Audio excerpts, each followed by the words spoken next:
Hi, my name is Brittany Schatz, and my educational philosopher was Peter McLaren. I'm going to start with a quote from him. He said, "Over past generations, the critical tradition in education has been instrumental in demystifying narratives of power and cultivating a population of critical political actors in pursuit of liberation and transfiguration. It is important to understand that any revolutionary movement must stipulate a fundamental change in human relationships under capitalism." So Peter McLaren was a critical contributor when it came to critical education. He focused the fact that there are politics that are very involved in our educational system. It is a philosophy that the act of teaching is a form of politics. In several of his books, he looks at that as in that's where you're taught which political route you'll take, and also if whichever politician is in office, they're kind of deciding and they have a big influence on what's going to be in your school and what exactly has to be taught in your lessons and in your subjects. They're super involved to make sure that they're creating the next generation that has the same political beliefs that they do.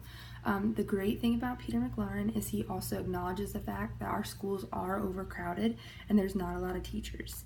And with overcrowding, in a lot of his books, he acknowledges the fact that there's several obstacles that have to be overcome because there's so many students in one classroom with one teacher. He believes that the school system is altered to really provide education for the middle class. So higher class, they can, go to different schools, go to private schools. They can probably afford to do things like that, while the lower class struggles because the educational system is altered to middle class. With it being focused on middle class, that makes it hard for those lower class students to maybe be able to afford all the things that the middle class can. Not saying they can afford everything, but some of the things that the teachers would see as normal or, that they need to have to do their homework or their assignments would be really hard for low class students to acquire those things, while it may be easier for the, the mid-wage to acquire. So he identifies that the central point of liberation theology and Marxism is the veneration of currency. In a lot of his writings, he interviews people and asks what their needs are in the classroom, and it seems like a lot of people, their need is to avoid violence.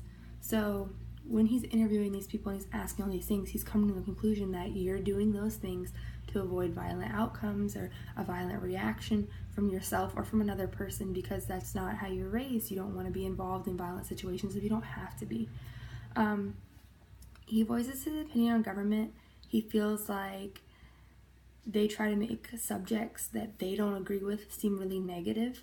So, like I was saying with politics, if the political leader is really involved in education system, which they are, if he doesn't like, as an example, if he doesn't like math, and he thinks that if you learn math, then you're going to know something that'll turn you against him when you grow old enough to vote, then he's going to demonize that in the schools. He's going to make it super hard, make everything about it seem just awful. Like everything that the math holds will be horrible. The grading system in those classes will be worse.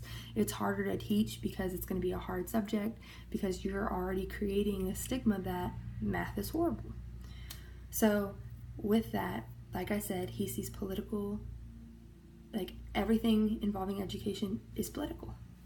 The political leaders are teaching you to go along with whatever they believe in. And once they grow up and they start teaching, then they're going to pass on the political way that they were taught in school. Like, okay, well, I was taught to be a Republican, so those are my beliefs, and I'm going to attach them to my assignments subconsciously or consciously. And then now you're passing on that to the next generation. You're passing on that a Republican is the best way to be, it's better.